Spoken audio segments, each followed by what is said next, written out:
ibuka jino ibuka la bagaso jin they turn back they katafen dol drop in Senegal Gambia bagaso ka gisina o masi bolet Dr. Ture contributed immensely to the failure of Adam Barrow regime from 2017 to 2020. Manke mola foye ko babu ndok monki it bar community la jero yaje ko wala be tama kan NPP kono. Yes, ngajale because ya kende fangola I was victimized.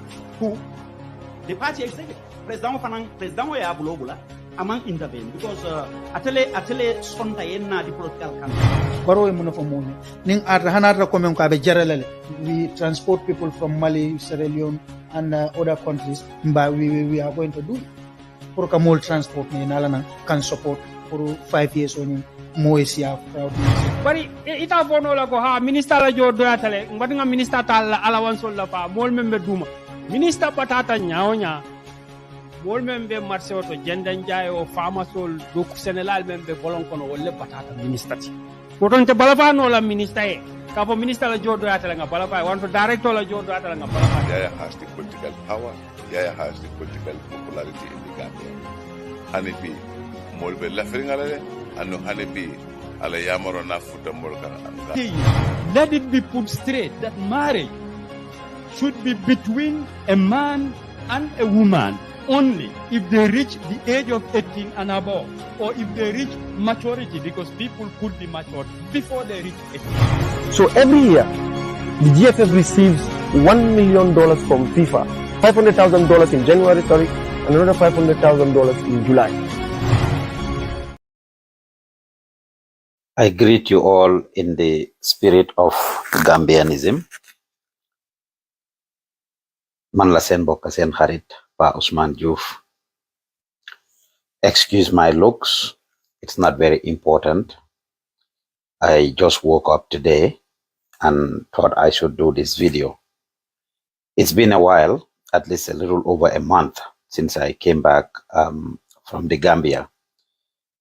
In 2016, we thought Gambia has decided, and that is why I am putting on this shirt today, because the Gambia decided to vote out former President Yaya Jammeh and voted in President Adam Barrow. Now you can see this shirt, Fimnekani Mugegena, and this is because it's been since 2016 since I had it. It means a lot to me, and that is why I kept it. But now I wonder if Gambia decided to actually get me slapped, if Gambia decided to get me assaulted. I kept this shirt because it means a lot to me. Now, maduga ci li tax ma def video bi ma ñëwé ba tay I've been very busy. Very busy, extremely busy. But I want to assure the entire Gambian population that I am still pursuing my case.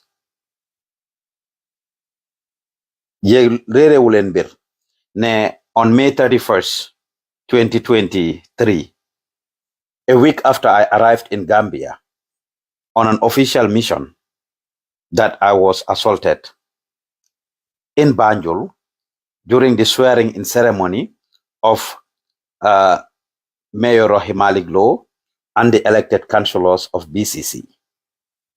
Now, def na suma press conference, and I talked about the things that happened there.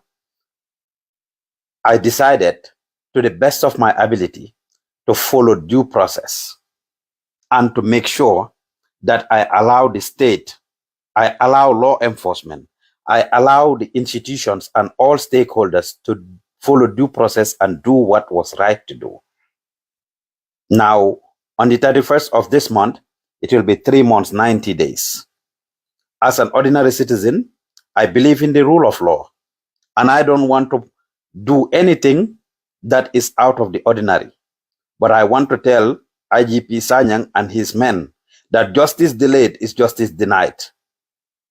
For the record, in case you don't know, amut ben single week, there is no single week that have passed by since when I was in Gambia, because I stayed an extra 5 to 6 weeks after I was assaulted in Gambia. There is no single week that I haven't engaged the police officer at Banjul Primate Police Station, Officer Suleiman Dambele, who is responsible for my case, among a single week that has passed by the engage Jumako at least 2 times or thereabout, including this week. Even today, before I went on this live video, I had engaged him. Officer Dambele, I.G.P SANYANG, and all the people in the Gambia police force that have authority, do the needful, stop arresting the wrong people, do something about my case. I was assaulted as an ordinary citizen that was doing his work. I have not committed a single crime while I was in Gambia. I was there as a citizen doing what I was expected to do. Now I have engaged you, Officer Dambel. I have engaged all the necessary authorities. I have tried to reach I.G.P SANYANG to no avail. I have tried to reach the PRO or spokesperson of the Gambia Police Force to no avail. I am asking you guys to do the needful. Officer Dambeli, you know what I'm talking about. Officer Korka at the Banjul Police Force, at the Banjul Police headquarters, you know what I'm talking about. When I came there to report my case at the Banjul Police headquarters, you guys did all you were supposed to do. You took down my statement. You did everything that was necessary from me. You asked me to bring witnesses. I brought witnesses. I need lalen indil accent no paki baken aki gemen. Ñu wax ak yeen. People who were present at the scene where I was assaulted. They gave you the information that you asked them to do. I gave you video evidences. I gave you picture evidences. I did all that I was supposed to do. Definitely war. This now last week ngeen arrest Alaji Bora of our sister network Kirfatu for making a comment. For heaven's sake, go after the criminals. I was in Gambia working and I met this guy that assaulted me. Hell could have broken loose. Munon nako attack man suma bopa for revenge because xame nako xam nako mangi ame inatala mag video. When I saw him at Westfield, I took a video of him. I sent it to you, Officer Dambele. I told you about it. People identified some potential witnesses and who know these people. I have given you guys so many different leads and information that can make you to initiate an arrest and prosecute.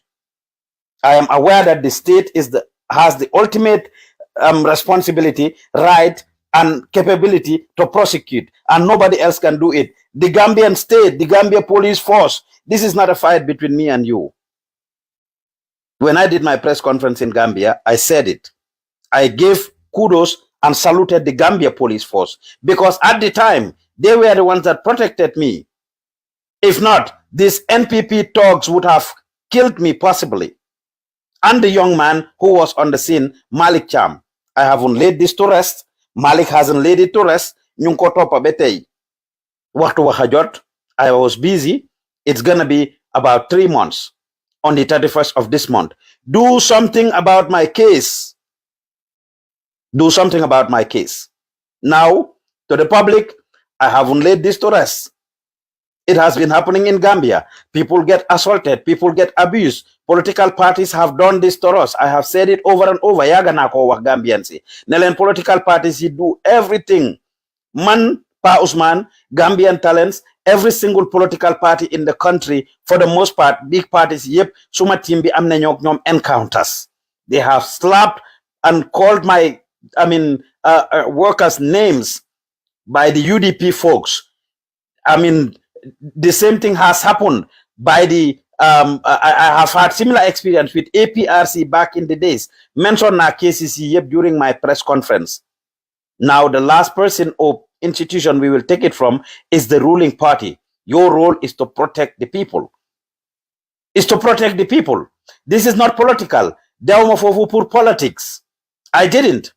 I was just there doing what I needed to do. Now I am a citizen that believes in the rule of law. I have allowed the institutions to take the actions. Justice delayed is justice denied. And if you make any peaceful way of achieving my justice impossible, you are going to make violent ways inevitable. I'm not trying to do anything violent. I'm not trying to do anything stupid. Hold it against me. Use this video against me. I am getting impatient. I'm an ordinary citizen and I need justice. Because since that's the new norm, that's the new modus operandi, that is the new status quo. When people make comments, you hold them accountable. Arrest me for making this comment again. I am asking you, I.G.P, and I'm asking the Gambia Police Force to do the needful. I'm a respectful citizen. I'm a law-abiding citizen, and I have done so. I have given you enough time to act and act and act. Definitely, Darachi Suma case be. Now, throughout my stay in Gambia, part of my mission when I came to Gambia, I was on a tour of West Africa, and I was going to go to multiple countries. I only went to a couple, and I would have gone to the others because of the political climate in those countries, and because of the fact that this case has distracted me a lot. Because I wanted to make sure that something is done. I cooperated with you, I cooperated with the police, I cooperated with, all the necessary institutions. The National Human Rights Commission, I am appealing to you as well. I have been to you. I have been to the Gambia Press Union. I appreciate the effort that you have made. I have told you that I want to pursue this. And what all of you told me, all the institutions that protect the human rights of the citizens told me, or me as a journalist, is that normally it's the victims that chicken out. It's the victims that let go the situation or whatever problem they are in. Suñ ko topé ben ñaari wër wala ñu top ko ay fan ñu bay ko ñu let go. Man pa Ousman Joof, I'm saying this, and Malik Cham, who was involved in this. Even last week I spoke to him. Both of us had not let it go. We are just trying to follow your lead, follow your footsteps, follow your guidance to actually do the right thing. We are ordinary citizens. We are losing our patience. We don't want to lose it. Justice delayed is justice denied. From the American embassy, as a U.S. citizen, I'm asking you to do the needful as well, because I have engaged you.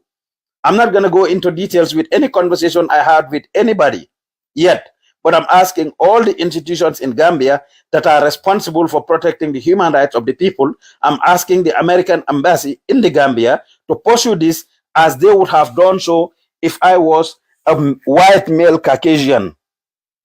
If I was a white male Caucasian, what you would have done, I want you to do the same thing.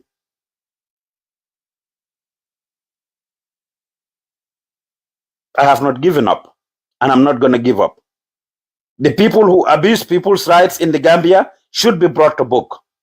Officer Dambeli again, of Primate Station, Suleiman Dambeli, you know I have engaged you on numerous occasions. You know our conversations that you and I had. You know the one person you continue to pursue who has very little, who other people have more authority and power than.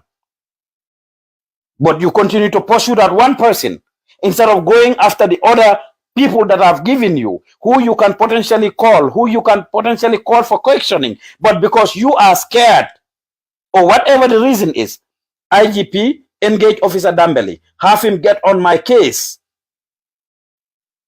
The police headquarters told me that Dambeli or Primate Station has jurisdiction over my case because it happened at Independence Drive. I respected this. When you led me and transferred my file, gave it to Officer Savage to take it to Primate Station, I drove him in my car to Primate Station, stayed there with him, and my file was transferred. I came with all the witnesses. I gave you guys material evidences. I gave you guys videos. I gave you pictures. I gave you human beings that stood as witnesses to tell you exactly what happened. And I have posted the pictures of the people who allegedly committed this crime, and people identified them. I gave you these screenshots. I see no reason why you cannot act on my behalf and do something. Bayo Makonak, I've not let it go. Do something about my case. I am here and I am not trying to do anything. Gambia is that one country where people barely act on what they need to do. In the diaspora, those of you in the diaspora, you believe in the internet so much that everything that happens, you go to the internet. Well, if it is our safe abode, if you would only act when we put out stuff on the internet, why would we not use the internet for that purpose? It's been 3 months almost. Today is the 20th of August. In the next 10 days, it will be exactly 3 months since I was assaulted.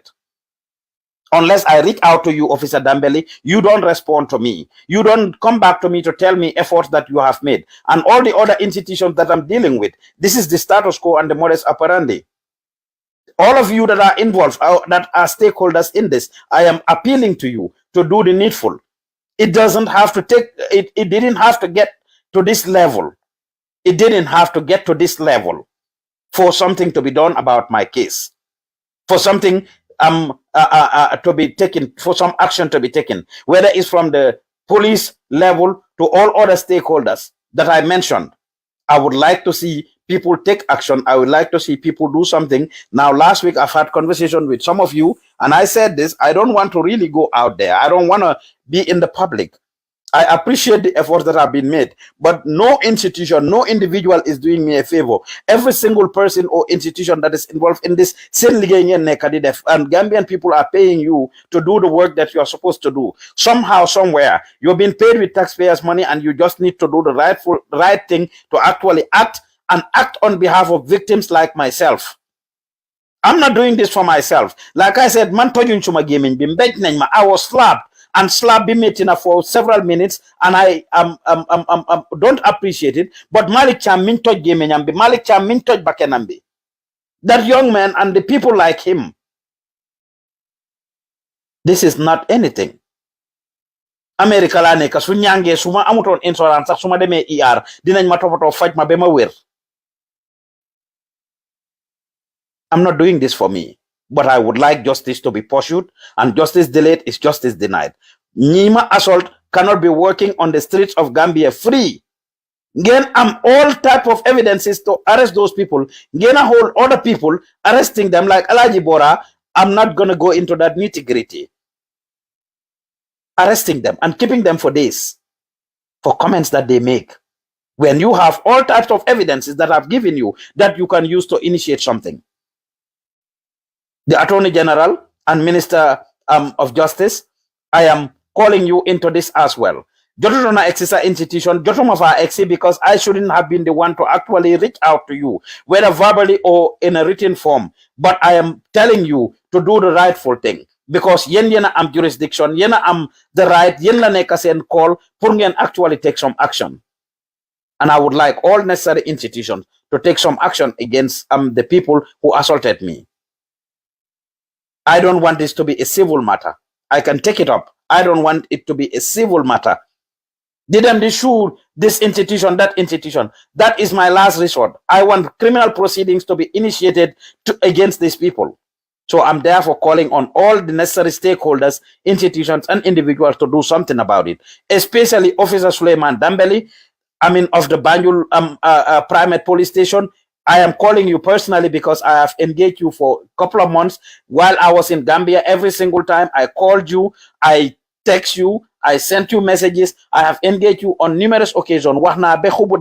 I shouldn't have left my priorities, to take care of this, but that is what had to happen. I've been extremely busy since I came back. But Mange call on all stakeholders to actually do the needful. The police, without anybody's intervention, this is your role and responsibility is to protect the lives and properties of the Gambian people. And of course, you just need to do the needful without fear or favor, affection or ill will. And you know these things. That's it with the Gambia Police Force. If they don't do their work, I'm still appealing to the Gambia Press Union. You've done your part to a great extent. You have been there with me, and I would like you to pursue this on my behalf more and more. More and more. When this thing happened and people came out, what was said, some of the journalists said the Gambia Press Union is only known for releasing statements. That was proven wrong, because indeed the president of the Gambia Press Union, MS Ba, took me to the National Human Rights Commission. I went with him. We took all the necessary steps that we needed to take together. I am appealing to you, MS, to continue to pursue this on my behalf. As a journalist, I am here, and I am not, as a victim, I am not letting go this thing. I want to pursue justice, and from what you have told me, from what the Human Rights Commission told me, is that victims normally chicken out. Victims normally let go. I am telling you that myself and Mr. Cham has not let go on anything. There are several evidences. The National Human Rights Commission, as a quasi body that has jurisdiction or has the authority to engage the police, to get the police to do something, or even be used as a quasi court to do some get some hearings, get something done. I appreciate all of you guys' efforts, but I feel that more can be done. My engagement with all of you cannot be overemphasized. I'm not going to sit here and say it, and I'm not going to discredit everybody, just like I haven't discredited the police. Ku gis nen nenangi te ku def lu baax lu nekk ñu wax ko, lu def waxu lu ay di jàmbat. When I did my press conference, I applauded the Gambia police force, and I took out or cleared the names of all the security apparatus in the country. I said, for the record, the perpetrators of such a heinous crime, the people who slapped and assaulted me, they did not belong to any security apparatus in the country, including the Gambia police force. And I said, instead, they protected me. So put time exifi dafa am lo xamne lolu ngeen wara def, and until it got to that level, nobody is going to take anyone serious, and these things will continue to happen and happen and happen and happen again. Politicians especially, political parties especially, political party militants especially will continue to do what they do, and nothing comes out of it. When Ibrahim Jambang, one of my interns at Gambian Talents, was assaulted back then by a supposed interpreter of the Gambia or translator for the president in Lamin Koto Makati, all that came out of it is Ibrahim Sankare standing there and apologizing to us and promised that something was going to be done. Nothing ever came out of it. Nothing ever came out of it. When Lamin DCC was assaulted by the militants of the APRC back in 2017 during the mayoral election, when Rambo Jata was being nominated at the IEC building, nothing happened. The current Deputy Speaker Sirinjai, Yankuba Koli, and all those people, all that happened was they apologized to us. And this is fact. With the IEC officers, they called out my team upstairs and apologized, and that was the only thing that happened. Nothing ever came out of it. When Sirifo Fai was assaulted in Basse, I mentioned all these names during my press conference. When Sirifo Fai was assaulted in Basse, Koku non la kariyam jehe, partly in journalism, in following media, and this is a young man that was very passionate about media work, and I have him, train him, and have him acting and reporting for Gambian Talents in Basse. Nonu la kariyam jehe, dammanen la fam. I train a lot of young people until this minute. You continue to see it. Bimaneke Gambia, myself, I launched and had orientation with 29 young Gambians. In 3 months' time, same course we will be finished. I am training them for free of charge. Free of charge. Every single media house that you go to in this country now, whether local or otherwise, you will find products of Gambian Talents. Young people that I train for free of charge. Nyonyulai Jema protect. I do not ask you to do anything for them or otherwise. Which when I had my press conference, I mentioned it, that when I graduated a batch of over 60 people last year, the Minister of Information, then Ibrahim Silla mentioned it, the First Lady mentioned it, that this is something that government should have done. And since I took it up as an ordinary citizen, together with Ibunjai, it's well applauded, it's worth commending, and they should do something to support me, which led to the First Lady giving us $50,000 to support that cause for that one time. I appreciate it, but Chufekene Japulen Limadev, Munuma train young people, man, minga hamne malen jitengenti torokhal manono. And guess what? I went to this place that day to, in fact, protect those young people. I have said it in my press conference that it was at my meeting with Sidinjai that I left to actually go to BCC because I have a group of young people there who were covering this event. Nyomla demon pour protect. And I saw a lot of injustices, and by default, I wore my hat and did what I did. But primarily, I went to that place. I wasn't supposed to be at that coverage at all. Man, I say it exactly as it is, and everything I say here is nothing but facts. Any name that I mentioned here for anything in terms of whether in the past 6-7 years, Bima Ibe office be Gambia Betei, Walla Luheo Taylor, everything I say here is facts. And mota to made rush. I don't rush to say anything. Anybody's name I mentioned here, whether as an individual or an institution, Suma encounter you is fact. When I said I contacted I.G.P, go and check your messages on your WhatsApp. You will see that I've left you messages. When I say I've contacted the PRO of the Gambia Police Force, the same thing. When I said I have engaged Officer Dambele, you know the many times that you and I have spoken or exchanged messages, and until 30 minutes ago that I've left you a message on your WhatsApp again, I've been in touch. When I say I've engaged the Human Rights Commission, I've engaged the American Embassy, I've engaged the Gambia Press Union and all necessary stakeholders who have a hand in this or I think may have a hand in it. You all know that I've indeed engaged you and I've done my part in terms of keeping you posted and asking you to intervene on my behalf. When I talk about these young people that I am training, it's a fact. When I talk about institutions that currently have individuals that are working at different places, it's a fact. Go to iAfrica TV, Mohamed Mbaye Garmi is there. Go to Kerfatu, Sisao is there. Go to QTV, what you call it, Adam Sise is there. Go to GRTS, Aissatou Toure is there. Until the time I left Gambia, I have Yenen media houses, smaller ones. I just mentioned the bigger media houses in the country. Go to the smaller media houses, especially television stations, while online platforms. Nyep Gambian talents staff, the interns, the former staffing in Africa. No hamne, they are school dropouts, they are backway returnees, they are young people that graduated from school and were sitting down and had nothing going on, and I empowered them and supported them and taught them from scratch the things that they knew. Whether it's graphic design, whether it's journalism, whether it is computer maintenance and repair, whether it is web design, whether it is video editing and camera work. Lima def ci réew mi man xamal naa ko sama boppa. I know it. I know there is a need. I'm a young person who used to carry a gallon duty for my mom. I'm a young person who was taken care of by his parents from Farafenye, Sumaya di jaay mbaxal di jaay duty. I mentioned these things multiple times. So hamna nakala mel when these young people struggle for opportunities. I'm from a family that has nobody in the government, that has nobody in public office, that had nobody kunyo wara jappale. Lima def man daf ma ñor parce que dama ko dunda. I'm not from a privileged family. I'm somebody that struggle to pay school fees. I'm somebody that struggle to hard lunch. I'm somebody suma jaayalu suma yaay mbaxal jaayalu ma ko diwtir wala enuma siyo ndox bu seeda dem jaay ko si marché bi wala dawalu ma suma papa sereti fas wala sereti mbam in Farafenye. I will not have lunch. That is how I grew up. I'm not from a privileged family. So hamna what these young people are saying. Hamna what these young people are facing. As a result, I deserve to be supported and not to be assaulted.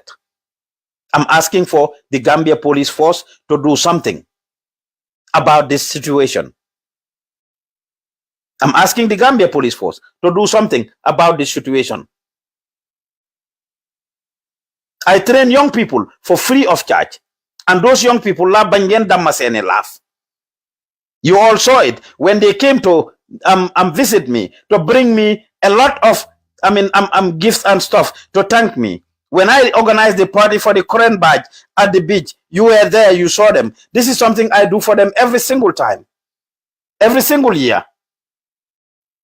So citizens like myself should be applauded. Citizens like myself should be embraced. Citizens like myself should be praised. Citizens like myself should be encouraged. Citizens like myself should even be awarded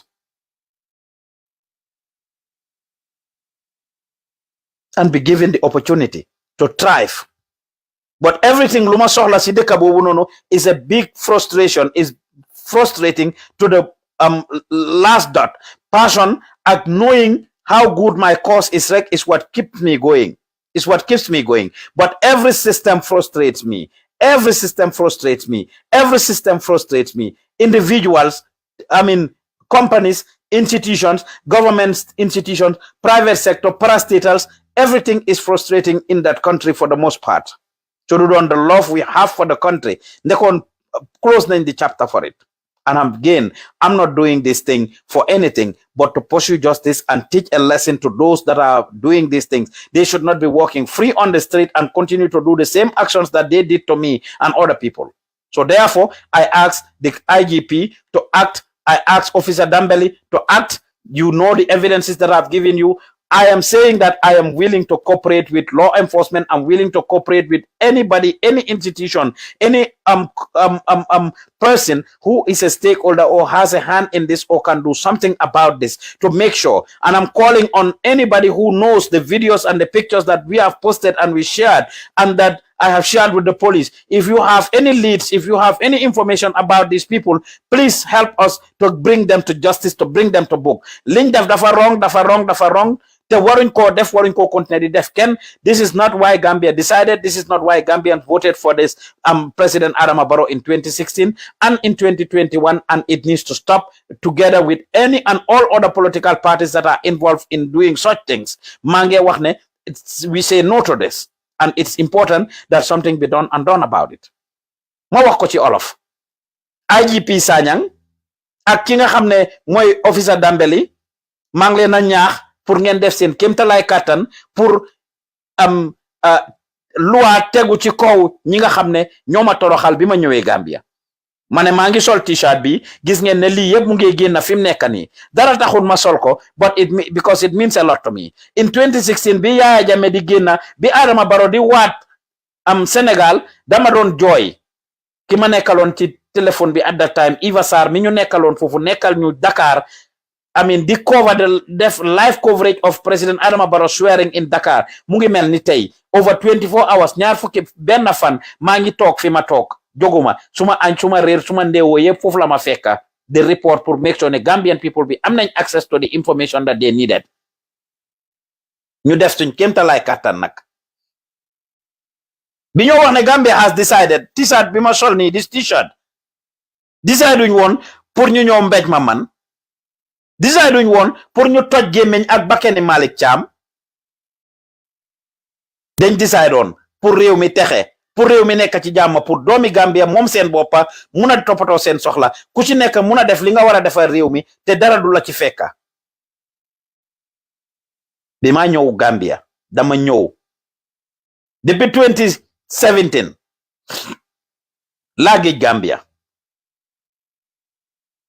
am na opportunities yu bari di fa ñëw may jàppale ay ndaw di leen tàggat ci réew mi for free of charge li ma jàngal ci réew moomu mut na 700 ndaw ak lu tegal ñoo xam ne kenn fayut ci butut te ma wax ko ci gannaaw ne fi mu nekk nii télé yoo ak media house yi nekk ci réew mi both local and online tour yi ma mention ci gannaaw ci angale plateforme yooyu soo si demee ndaw yi nga xam ne maa leen jàngal for free of charge ñoo fa nekk di liggéey ñoo xam ne in a million years suñ toboon rek dem si plateforme yooyu kenn si ñoom du leen jël waaye santa yàlla ci bi ma munee xàllil xale yooyu yoon ibil leen bunta xale yu demoon baakuwee dellu si waat xale yi nga xam ne dañ jeexal school toog jàppuñ ci dara xale yi nga xam ne dañ drop out of school xale yi nga xam ne sax si madarasa lañ nekk di dem ay islamic students dañ doon jàng alxuraan lañ doon jàng waaye am nañ passion for media work ñu jeexal alxuraan wala ñu war a jeexal ma indi leen ci suma plateforme bi gars yi apply ñu jël leen ñu commencé di lii fi mu nekk ñooñu ñooy liggéey ci plateforme si soo demee si rajo yi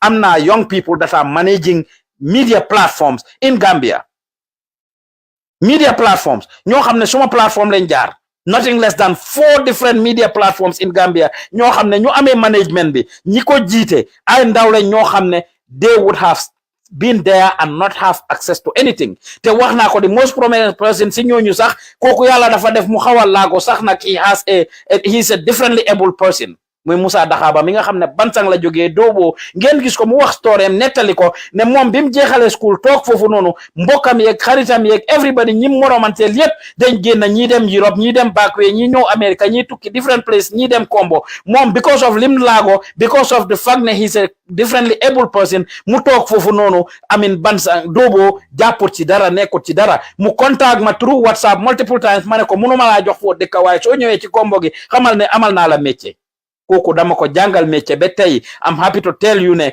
bi ma nekkee Gambia war a dem attend a function that was organized by the Gambia Media Council in collaboration with the Gambia Press Union at the Ocean Bay Hotel in Bakau or Fajara man maag moom ñoo fa nekkoon ma nekk fa di represent Gambian Talents as the media chief mu ñëw fa pour represent benn ci media houses yi as a media chief moom si boppam pour ma train ndaw ba mujjee ñoo toog foofu di attend loolu ak man loolu alhamdulillah santa yàlla ku def loolu koo xam ne dafa xawal laago mu keep and he keeps saying it ne being disability is not inability. This is one of Musa Dahaba's favorite words that he constantly said. Disability is not inability. So man suma jàngalee ndaw yooyu tax ñu am respect ci seen dëkk yi tax ñu am respect ci dëkk bi tax ñu am ay plateforme tax ñu am fi ñoo liggéeyee man suma maas gi kuñ war a kañ la man suma maas gi kuñ war a jàppale la man suma maas gi ñuñ war a xaalil yoon la man suma maas gi ñuñ war a jox ay moyen ak alal la man suma maas gi ñuñ war a jox laan la paaka ma bil fa school bi di jàngal ndaw yi continuer di def li maa def waaye not ñu ma mbéj di ma toroxal xamal naa ko suma boppa ku xam sa boppa nag mun a woy say maam bi li xewee nag dama ne police yi ak bépp takadeer bu nekk ci réew mi kenn si ñoom defuma dara instead police yi sax ñooma aaroon loolu laa waxoon te falaa bugg a taxaw ba tey waaye fi mu nekk nii nag waxtu wax dafa jot ndax maa ngi toppali nga ko ci filee fukki fan ci kanam su weer bi amee fanweeri fan ak benn ñetta fukki fan ak benn si la lii di am ñetti weer angale ñu ne justice delayed is justice denied sorry ngeen baalal ma suma loxo ba laal caméra bi justice delayed is justice denied. Justice delayed is justice denied. So kon officer Dambeli mi nga xam ne moo amee suma case bi ma wax ko ci angale ne bii liy xewee dama dem Banjul police station ñooñu ibil ma case jël suma file torox gi ma torox foofu ak li ma fa daj coono bi ma fa daj balaa ñoo jël suma statement si boppam maa xam ni mu toll waaye ñu jël ko ñu laaj ma ay am people ma indil leen ñooñu ay nit ñoo xam ne witness lañ ma indil leen ñooñu wax leen liñ xam ci bés bi ñoo xam ne dañ fa nekkoon ñu teewee yëfi ñu laaj ma material evidence ma génne ay vidéo jox leen génne ay nataal jox leen ay turi nit jël lii dugal ko ci internet bi nit ñi xàmmee ñooñu wax ne xam nañ leen police yi amu leen benn reason benn excuse ci suma gis-gis pour ñàkk a mun a poche lii lu dul ne da ngeen ragal ngir NPP la ngir parti président bi la ngir ñi ci bokk ci président bi lañ nekk tur yi ma joxe ngeen xam ko jóg leen ngeen jéem a def dara about this do something about this maa ngi gis yéen a ngi arrest ngosi ku wax ngeen jël lamma ay laafam ku wax ngeen jël tëj ku wax ngeen jël denca ku wax ngeen offer questioning ñi ngeen war a offer questioning mooy ñi mbéj ordinary citizens like myself ñi toj gémmeñ ak bakkani Malick Thiam bi ñoo ngeen war a def ma ne nag bi ma ñëwee ba tey maa ngi toppa suma kéemtalaay kàttan amul benn semaine boo xam ne wala week boo xam ne passé na te man engage ma ñi am dara ci lii su fekkee ne Gambian population bi dañ foog ne lii man dama ko bàyyiwuma ko maa ngi ko toppa ba tey jii amul benn semaine bu ci passé boo xam ne defuma li ma war a def man di engage police yi because ñoom ñoo am right pour prosecute ñoom ñoo am right pour toppal yi ñoom ñoo am right pour jël action seen jurisdiction la te liñ soxla yépp am nañ ko pour mun a def loolu fi mu nekk nii nag something needs to be done dañ dee faral di wax ne nag ñun ñi ci internet bi ñun ñi nekk ci bitim réew a toppa internet bi rek lañ neef lu xew ngosi ñu ñëw ci internet bi ñetti weer laa def daanaka balaa maa ñëw ci internet bi bi lii xewee bés bu ma defee suma press conference laa ci jeexal xanaa few media interviews yi ma am in Gambia besides loolu si laa si jeexal everywhere else fu ma dem si àdduna bi suma interviews yi ma doon def maa ngi doon wax ci affaire yi suma organisation bi liggéey bi maa def di meet ak ay ministers di jéem a meet ak président di meet ak different people doing different things positivity si laa doon dox Gambia mooy di only place boo xam ne dem naa fa suma interviews yi ma am yëpp ci jëfi human rights la ak not giñ ma not ak toroxal giñ ma toroxal which is rather unfortunate. I did not want it to be like that.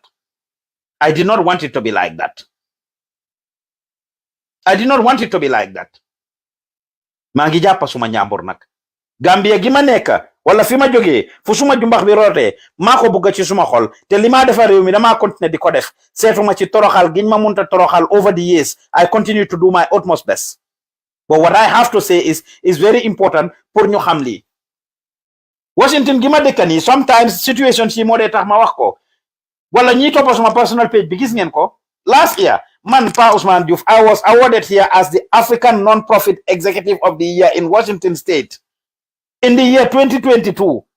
Suma organization, the Washington West African Center, was awarded the African Non-Profit Organization of the Year 2022. Lee is a big achievement. It's a big achievement. Gambia fale winko. Gambia jelunko as dara. Man President Adama Barrow at this point that ma even use as a political tool to achieve a lot in the international arena, especially in the United States. And I can say it, I'm saying it and offering that I can do so much. It doesn't matter who the president of that country is. Why I non-lañ ma gisee. I can do so much for that country. Ci kàttani Yàlla ngir suma experience, ngir suma xam-xam, ngir li nga xam ne maa ngi koo dunda America fii over 20 years. Ma ko wax ne dama daj lu nekk America fii. My story is real and it's authentic. Te lima def, I'm very passionate about it. Whether fee or Gambia, lima dunda ak fima joge and lack of being from a privileged family, motax may def lima def in Gambia and in America. In Gambia and in America. Japale gima japale domi ECOWAS fee suma organization bi. In fact, on October 13th, very soon you will see that I am receiving a big award from the University of Washington. From the University of Washington for the work I am doing for the West African community here in the United States. Tapaleumako, Sachumako, Nyanumako, Musuma Hamne, these awards even exist. I don't even know. I am just doing me and what I am paid to do, what I am passionate to do, what I love to do. Suma ligeilane kadi def. Ngir lima dunda from day one. Lima def yeb dama ko def on a voluntary basis. On a voluntary basis. To a great extent. Beli machi feka machi. Dama ko def with passion.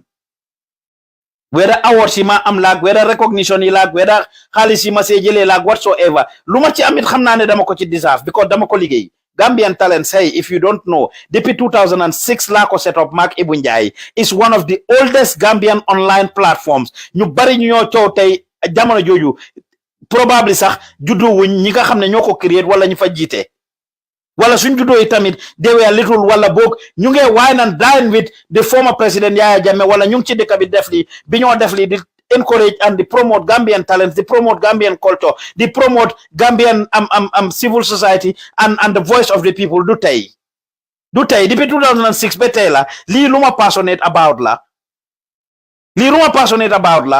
maybe ñu xam pa Ousman tay la ñi xam pa Ousman Taylor man ci media la mus di yëngu suma office youth and development and change bima ñëwé America was one of the first offices yi occupy GRTS building bi ngeen a gis tay besides the former ED of GRTS Bora Mbodj man ma njëkka am office fofu nono before anything moved to the GRTS building biñ ko sampé on the second floor. On the second floor, Gambian media, den ci yaga yengatu. Time bobu GRTS office bi ak studio bi yep mu ngi won Gamtel House on Kairaba Avenue. On Kairaba Avenue. Lima wax ni is a fact. On Kairaba Avenue. Officers yep fa lañ nekkon time bobu. Bora Mbodj mooy woon director general neena Magdol Gueye mujjee nekk minister mooy woon deputy DG ñoom Lamine Manga ñu ngi fa woon time boobu Abdou Touré mi mujjee nekk di DG of GRTS bi yàggul nii the last DG time boobu moom moo amee woon production suñ skit siñ daan def yëpp fa lañ ko doon def because of our partnership and the value we were adding to the Gambia, educating and informing the young people of the Gambia then through youth and development and change. Bora Mbodj jox ñu office foofu noonu at the GRTS building moom kenn rek moo fa occupy after which IT ñoo join ñu ñun ak Bora ak IT rek ñoo nekk foofu so I'm part of the history of that building. Baby maa ñëw America in 2004 GRTS studio bi move aguñ ko foofu mu ngi woon in Kairaba Avenue mu ngi woon at Kairaba Avenue. Lima wax ni yeb these are facts. Réew mi nak dañ dé bëgga wax lo nit sometimes. Li yeb du luma tok di wara netali waye tu fekke ne réew mi xamé wuñ ragné wuñ ñi criminal ak ñudut criminal ñi not nit ñi ñudut not nit ñi ñi toroxal nit ak ñudut toroxal nit ñi suma maas gi lañ jël def ñu bon suma maas gi lañ jël def ñu ay criminal suma maas gi lañ jël def ñu bañ réew mi té ñun li ñoo contribute ci réew mi wéra biñ fa nekké ak bi tay ji dama jéxal school toguma Madam form an organization with 6 other colleagues called the Youth and Development and Change, through which we transform so many lives, the lives of so many young people in the Gambia. Beteji, ñoy gérer and doing a lot of things. ñi ma seexaloon lii munoon nañoo jeexal toog si vuy yi munoon nañoo jeexal toog ci mbedda mi munoon nañoo toog nekk di naan ataaya wala di tuxtaay di dem di rob nit ñi gis nañ crime rate bi ni mu bare si dëkk bi but we did not do any of these things. Instead, we utilize our brains to educate the young people on sexually transmitted diseases, on HIV and AIDS, on drugs and alcohol, on so many different topics and themes that affect the life of the young people at the time. We set the trend for a lot of things that are happening in the Gambia today for the young people. ñi ma xamoon den xam nañ na am still the same Pa Ousman réew moomu nag mooy réew moo xam ne dafa toroxal nit mooy réew moo xam ne dafa not nit réew moo xam ne ñu baax ñoom lañ bonloo ñi bon ñooñ lañ li seet leen ko rek réew mi suñ toogoon sax ñu ne nit def na nangam lu bon koo xam ne àdduna yëpp gis nañ ko àdduna yëpp dégg nañ ko àdduna yëpp teg nañ si bot ak whatsoever li ñoo mujjee mooy ñu jël ñooñu promote leen ñu jël ñooñu jox leen place ñu jël ñooñu am endorse leen ñu jël ñooñu baalal leen ñu jël ñooñu di leen jox lifin ay garaat yokkal ay garaat ak maxama people like me that are trying so hard for the country selflessly that don't ask for anything wala suñoo laajte tamit we do very si njëkk ak teranga lañ ko def si dignity lañ ko def si integrity lañ ko teg ci suñ rights lañ ko teg si suñ yelleef lañ ko teg demuñ dogo demuñ fen demuñ tappale demuñ def anything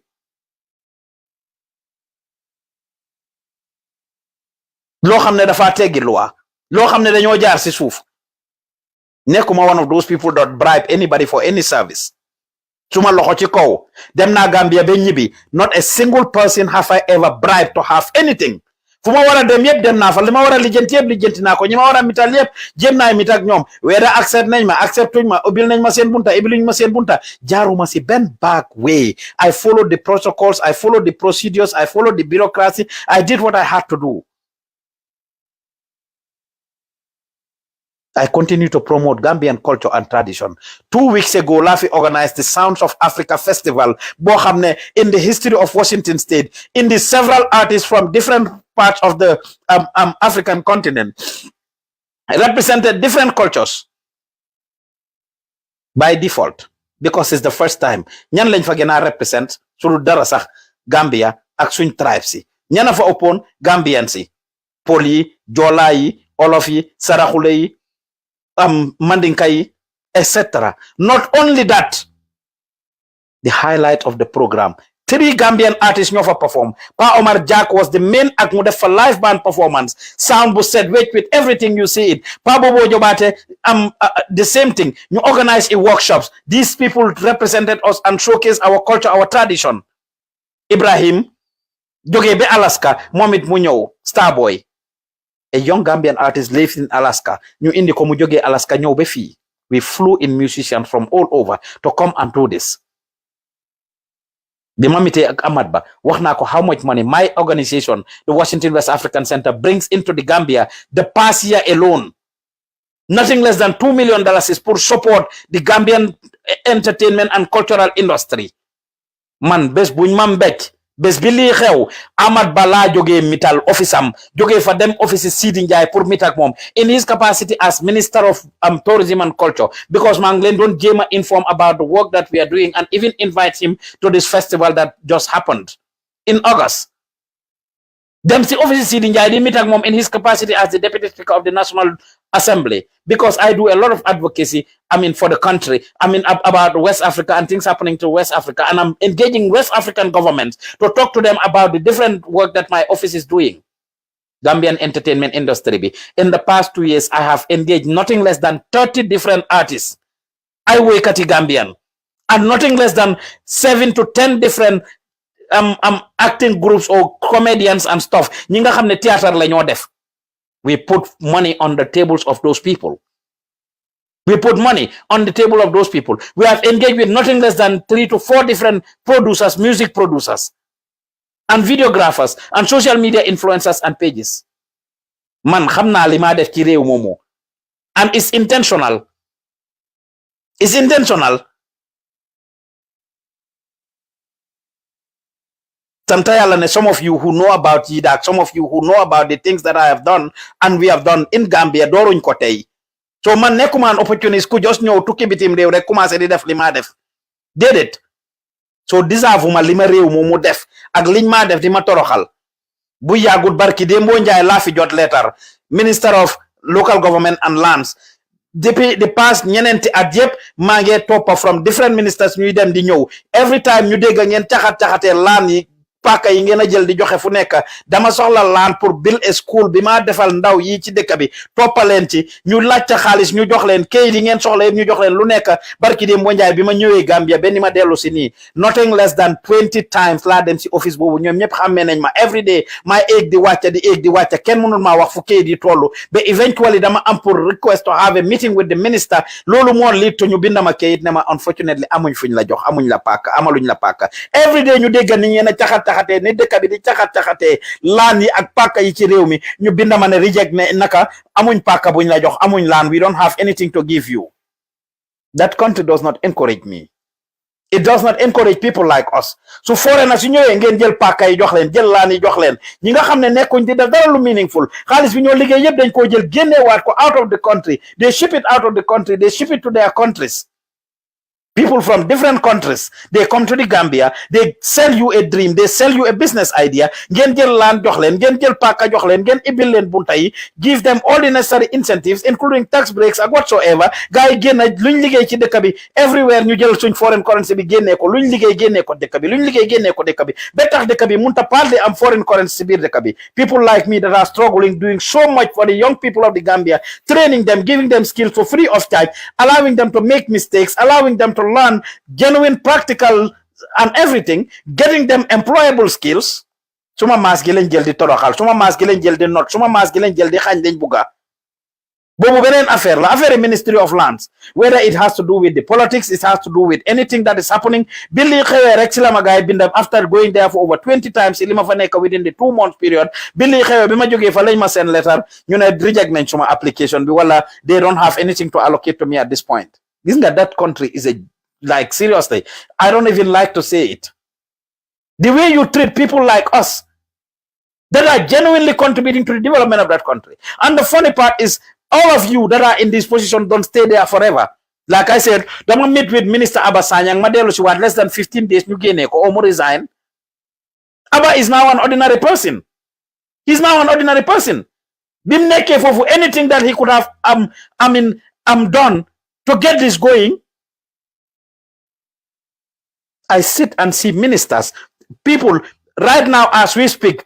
am na mbokki benn minister boo xam ne mu ngi foofu suma place maa ngi koo jàngal métier for their privacy and for the privacy of the young person duma tudda turam but billahi wallahi tallahi as we speak maa ngi am mbokki minister boo xam ne mbokkam dëggalaa la wax de I mean immediate relative mbokka boo xam ne maa ngi koo jàngal métier right now for free of charge mbokki minister.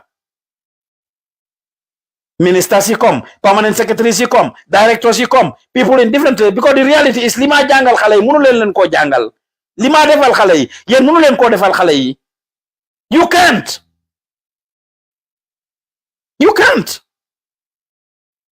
suma boora laay mbay gis naa sa comment you are one person ku jàpp si suma combat unconditionally bi nga gisee may def li may def and I wish Gambians yëpp meloon ni laay mbay bi mu gisee ne maa ngi jàngal ndaw yi he had the hopes and the wishes and the intention pour open a music school in the Gambia. I say this bi mu gisee may def li mu ñëw jël bagage yim indi woon yëpp am guitar yeeg am keyboard yeeg yeneen instruments yi mu ñëw jox ma ko ne ma am multiple of them am man bugga naay def lii waaye ni nga ko munee def ak ni nga ko defee man mënuma ko defee noonu awma time bi you already started here are this stuff go ahead and do it.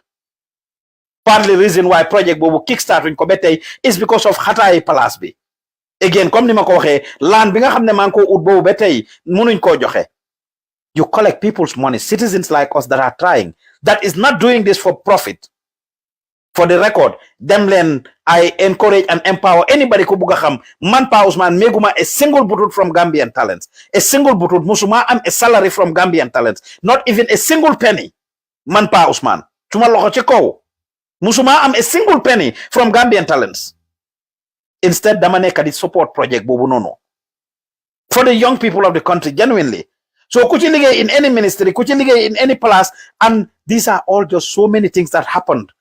Da ngeen dee discourage nit dama ay laafam su fekkee ne ñun mun nañoo def dara ma start dara in Gambia depuis 2006 and ñu am xel laay waxal de ñu déglu rek seet su dee start naa Gambian Talents depuis 2006 ba tey jii maa ngi koo ron ba tey jii maa ngi ko ron non stop and lépp lu ma soxla foofu noonu ñu ngi damma sumay laaf ñu ngi maa discourage ma jàngal lu mu 500 ndaw for free of charge di Gambian population bi for the longest depuis bi ma am time di def programme si myself to several other people ñoo xam ne train naa leen bitim réew ñi nekk Gambia alone sax laa leen wax but Gambian si nekk bitim réew ñoo xam ne jox naa leen on opportunity right now ñu ibbi seen own platform o ñu nekk si yeneen platforms including Nigam University ñoo xam ne they even use their experience at Gambian Talents bi ñoo war a dem defi seen internships ak yooyu they use their internship at Gambian Talents li ñu doon liggéey Gambian Talents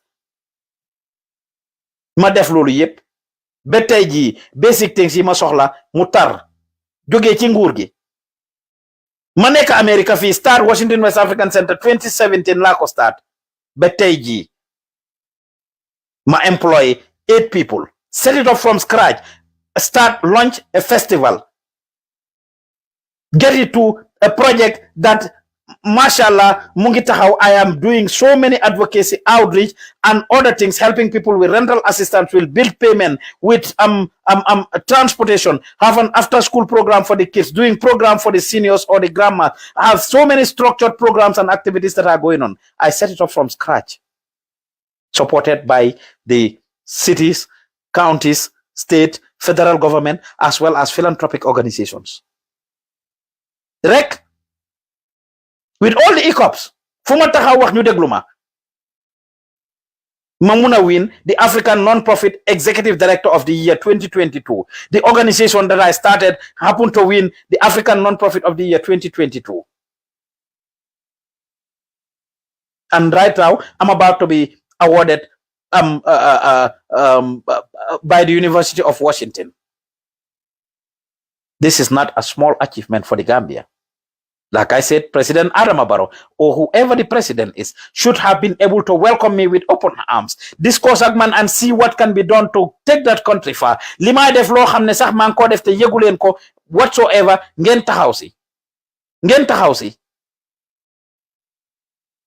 When I came to Gambia, I wanted to meet 4 different ministries and the office of the president, together with other parastatals, Minister of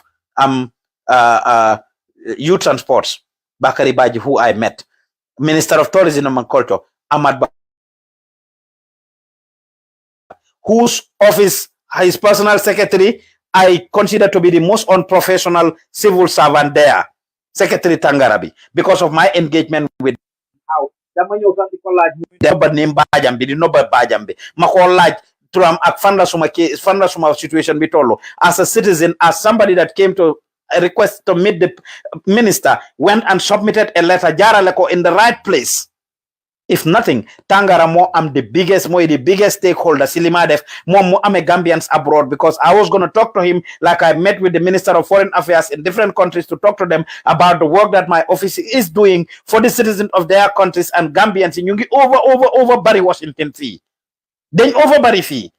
And how we could partner with government and things that could be done is what I was going to educate them and see how we can actually support the people, the Gambian people here in Washington State. And government, sometimes some challenges in there. Come ni mako waxe bima joge fi dama don dem New York, and typical example I'll give, like some of the work that I'm doing that people don't know. Gambians see what I am saying. Lo xamne these are all facts.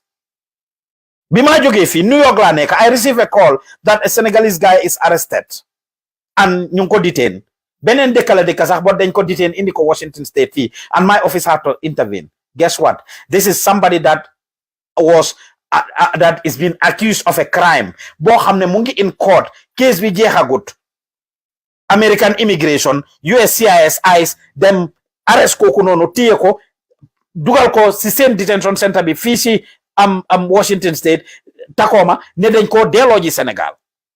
For your information, my office intervenes in situations like that. American government, sometimes the USCIS, they lie to the people. They lie to the African governments to issue them travel document pour ñu delloo ñooñu. This is a young man koo xam ne mu ngi amee jabaram ak doomam ak famille am America fii nii. Keesam jeexul te luwaay America li mu wax mooy suñ jàppee nit fee mu ngi on keesam bi mu ngi on waruñ koo deport.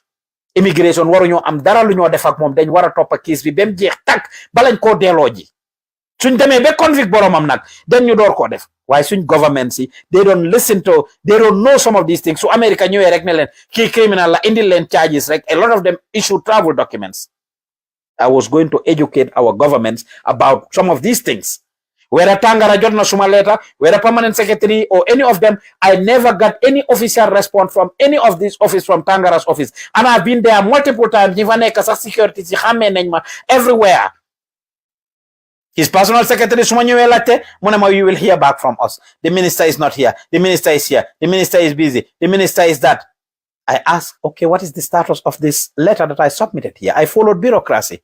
Bima fa demee dama ko submit to the records office because everywhere I go I follow the bureaucracy comme ni ma leen ko waxee jaaruma ci kenn submit ko to the records office record follow about record ñu ne ma submit nañ ko is with his secretary is with the secretary again bima def live bi I wasn't even going to mention this but I would have mentioned the name of the lady the magla sax nak du xale that I've been meeting there naka nga tudda mu ne duma wax turam fan la suma case bi tollu mu ne ma that's a secret that's the word she even used not even to tell me it's confidential. I know she wanted to say it's confidential mu ne ma it's secret we cannot expose information or say things loo xam ne I mean it's not legal fan la suma letter bi tollu I want to know am I going to be seen by the minister or not?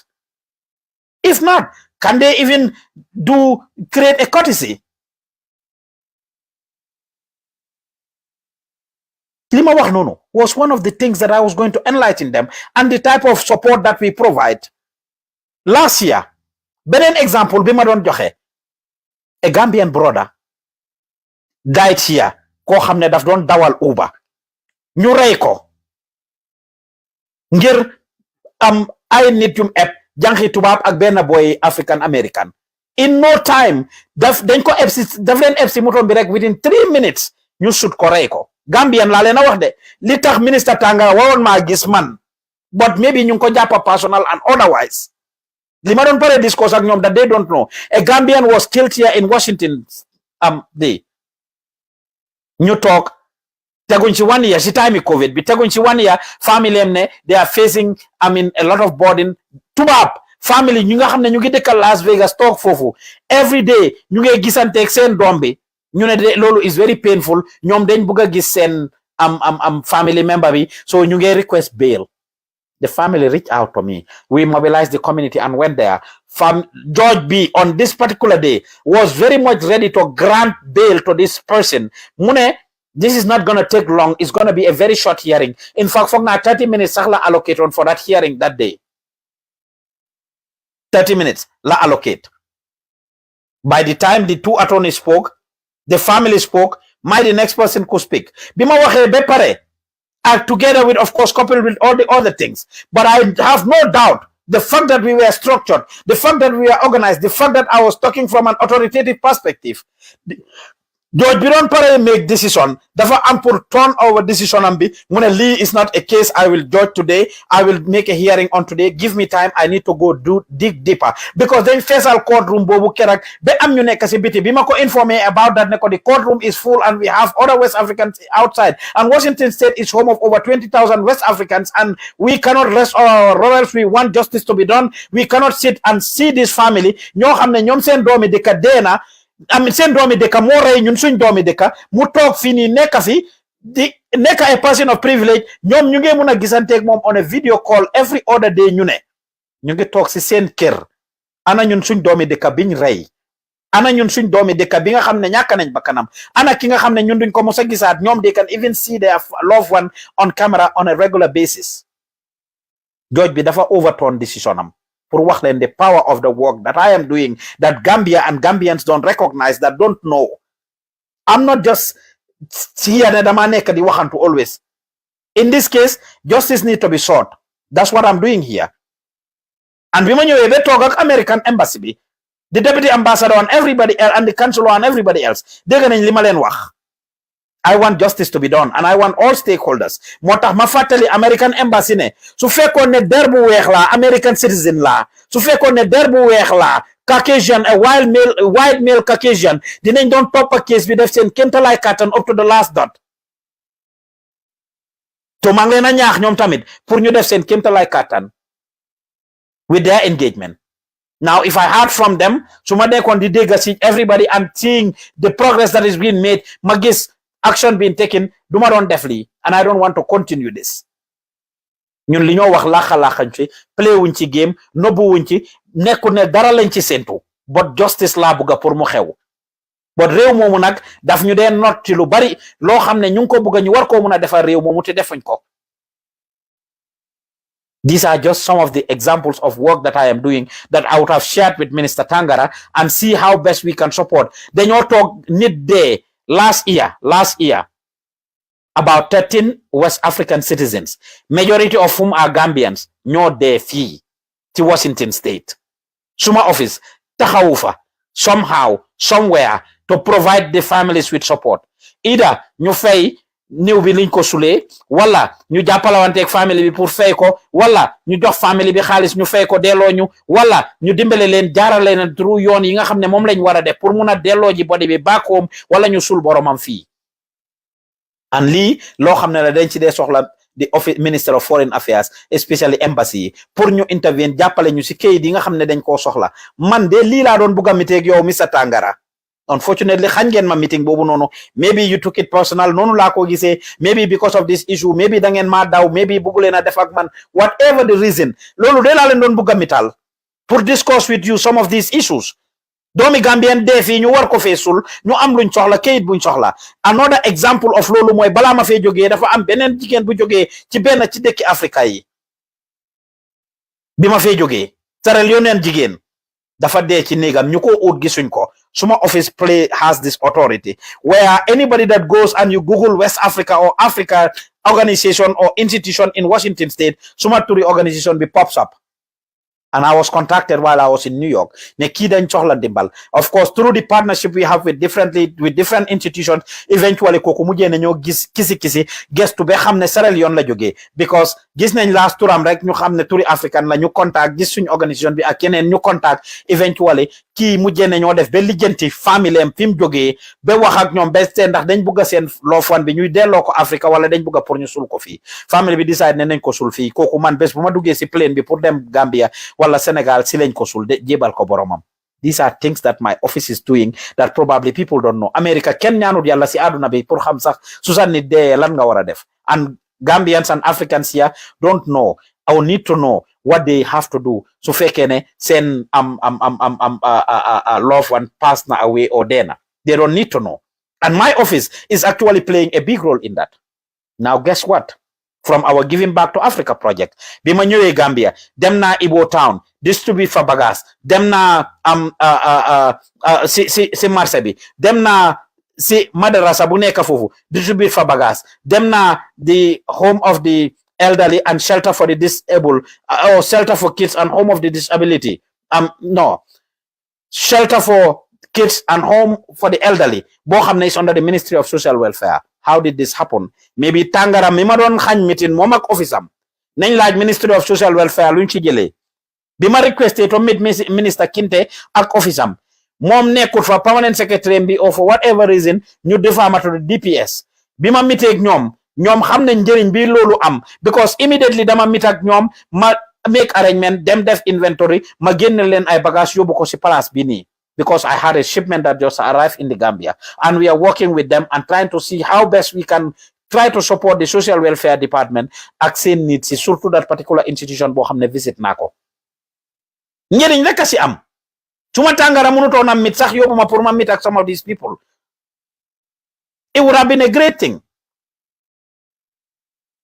but dem naa fa ba ñëw following left and right. Office of the President Barrow mënoon ngaa ekkati téléphone nga mit ak man nga xam li may def ak naka la loolu mën a njëriñee réew mi ak naka la mën a bénéficier yow sa bopp politically billaay ma ñëw toog sa office nga ekkati téléphone wala send emails or messages to call other West African presidents and try to facilitate some of those conversations. There are lots of things that you could have done. that you could have done? That you could have done? That could have benefited the country? That could have benefited the country? But I non gen matiye. Dangen ma jappé non. Betax def len yenn yi. Now yaga naay wax nak li duuf ci nak di xeju ci cien li. Why the whole purpose of this is to actually ask the police to intervene, ask the government to intervene, ask the Minister of Justice to do something. And of course, all the other institutions, ñi nga xamne dañ am right, a mandate to actually pursue this. Ñu def the needful. Lila ne won ma wax ko, buguma continuer di def live videos yi. Defuma ko is nothing personal about anybody.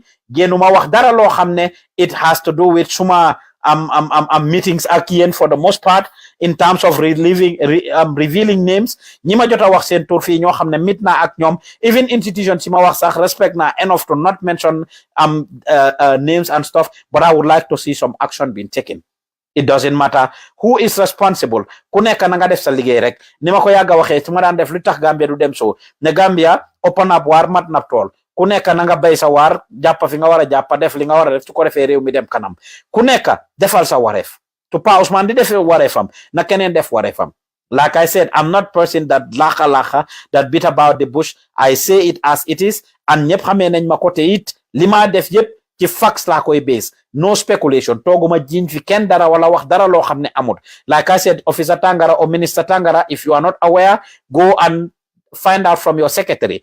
Letter yi ma fa yóbbu, Minister of Social Welfare, Minister of Youth and Sports, Minister of Tourism and Culture. Place yi nga xam ne dem naa fa pour yóbbu fa letter and follow it up. Dem leen ngeen seet. I wasn't just after politics. This is the same thing I did when I went to all the different African countries, and on a regular basis, I'm in touch with them. Bima deme Gambia, meet na ak Minister Ambassador Lamin Diba. Bima deme dama meet different embassies at the United Nations. From the ECOWAS, mission permanent representative to the Gambian representative, Nigerian representative, Senegal, Liberia, Cote d'Ivoire, all of them. Dama am meetings with them. And the conversations I had, depending on where it leads to, lolo moy trigger the next person that I meet or whatsoever, and direct moma indi fofu. So mang leen a jàngal, di jàngal suma boppa, di leen fàttali suma boppa, ne suñu réew mi dañ war di jàppale ñi nga xam ne ñooy jéem di teg mbugal si ñi nga xam ne ñoo nekk di lor nit ñi nga xam ne ñoo nekk di def right, ñi nga xam ne ñoo nekk di ñàkk a yóbbu réew mi kanam. Ñi def dëgga ñu jàppale leen. Ñi nga xam ne ñoo nekk ci di góorgóorlu ñu jàppale leen, ñu recognize leen, ñu encourage leen. Képp koo xam ne nag dafa def naka sudut noonu ñu mbugal ko moom tamit. Lii laa ne moon ma wax ko pour xamal askan bi tamit ne tooguma rek bàyyi suma loxo, case bi maa ngi ci kawam, tey la waalo gën a ay, waaye ñi war a def seen liggéey ñoo defut seen liggéey. Hopefully after this video dinañ def seen liggéey, if not conversation bi dina continuer. Maa ngi leen a bëggee di leen gërëm di leen sant képp koo xam ne bind nga fi anything rek comments. I wish ma mënoon a read seen comments but maa ngi jigalu bu baax di leen gërëm di leen sant.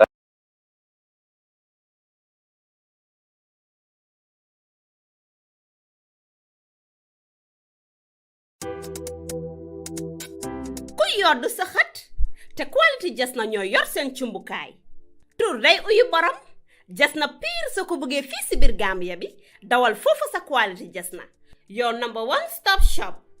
Ana sama jigéen ñi dama bëgg ngeen jox ma seen nopp garmi yi ndaxte quality jas na amal nañ leen ay til yu toj daala poos abaaya yu yiiw waaye it amal nañ leen ay boreda yu rafet, boreda yoo xam ne pour góor ñi la ak pour jigéen ñi.